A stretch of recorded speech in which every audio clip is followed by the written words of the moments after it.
ಬಿಹಾರದ ಚುನಾವಣೆಯಲ್ಲಿ ಬಿಜೆಪಿ ಜಯಭೇರಿ ಬಾರಿಸಿದ ಹಿನ್ನೆಲೆ ವಿರಾಜಪೇಟೆ ನಗರದ ಗಡಿಯಾರ ಕಂಬದ ಬಳಿ ವಿಜಯೋತ್ಸವ ಆಚರಣೆ ಮಾಡಲಾಯಿತು. ವಿರಾಜಪೇಟೆ ನಗರ ಬಿಜೆಪಿ ಅಧ್ಯಕ್ಷ ಅನಿಲ್ ಮಂದಣ್ಣ ಅಧ್ಯಕ್ಷತೆಯಲ್ಲಿ ಕಾರ್ಯಕ್ರಮ ನಡೆಯಿತು. ವಿರಾಜಪೇಟೆ ನಗರದ ನೂರಾರು ಬಿಜೆಪಿ ಕಾರ್ಯಕರ್ತರು ಪಟಾಕಿ ಸಿಡಿಸಿ ಸಿಹಿ ಹಂಚಿ ಸಂಭ್ರಮಿಸಿದರು.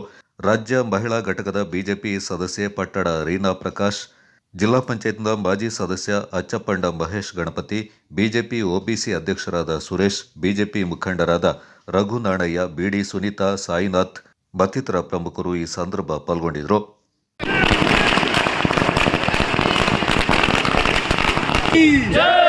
अटल बिहारी वाजपेयी की यार फर्नांडिस की बोलो भारत माता की नोड बीजेपी नोड बीजेपी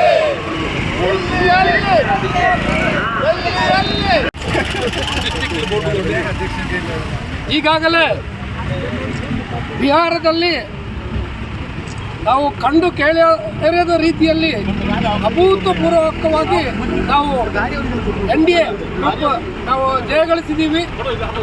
ಅದಕ್ಕೆ ನಾವು ಎಲ್ಲರೂ ಈ ವಿರಾಜಪೇಟೆ ಕ್ಷೇತ್ರದಲ್ಲಿ ನಾವು ಸೇರಿ ಅವರಿಗೆ ಅಭಿನಂದನೆಯನ್ನು ನಾವು ಎಲ್ಲರೂ ಸೇರಿ ಸಲ್ಲಿಸ್ತೀವಿ. ಏಕೆಂದರೆ ನಮ್ಮ ಮೋದಿಜಿ ಅವರು ಎಲ್ಲಿ ಕಾಲಿಟ್ಟಿದ್ದಾರೆ ಅಲ್ಲಿ ಸ್ವೀಪ್ ಮಾಡಿದ್ದಾರೆ, ಅವರಿಗೆ ಅಪೋಸಿಟೇ ಇಲ್ಲದಾಗೆ ಮಾಡಿದ್ದಾರೆ. ಅದಕ್ಕಾಗಿ ನಾವು ಎಲ್ಲರೂ ಅವರಿಗೆ ಅಭಿನಂದನೆಯನ್ನು ಸಲ್ಲಿಸ್ತೇವೆ. ಬಿಹಾರದ ಜನರಿಗೆ ನಾವು ಅಭಿನಂದನೆ ಈ ಮುಖಾಂತರ ಸಲ್ಲಿಸ್ತೇವೆ. ಬಿಹಾರದ ಚುನಾವಣೆ ಇತಿಹಾಸದಲ್ಲಿ ನಮಗೆ ಅಭೂತಪೂರ್ವವಾದಂಥ ಗೆಲುವನ್ನು ಕೊಟ್ಟಿದೆ. NDA ಸರ್ಕಾರದ ನೇತೃತ್ವದಲ್ಲಿ 208 ಸ್ಥಾನಗಳಿಂದ ಇವತ್ತು ಭಾರತೀಯ ಜನತಾ ಪಕ್ಷ NDA ಸರ್ಕಾರದ ನೇತೃತ್ವದಲ್ಲಿ ಇವತ್ತು ಬಿಹಾರದಲ್ಲಿ ಅಧಿಕಾರದ ಚುಕ್ಕಾಣಿಯನ್ನು ಹಿಡಿಯಲಿಕ್ಕೆ ಹೊರಟಿದೆ.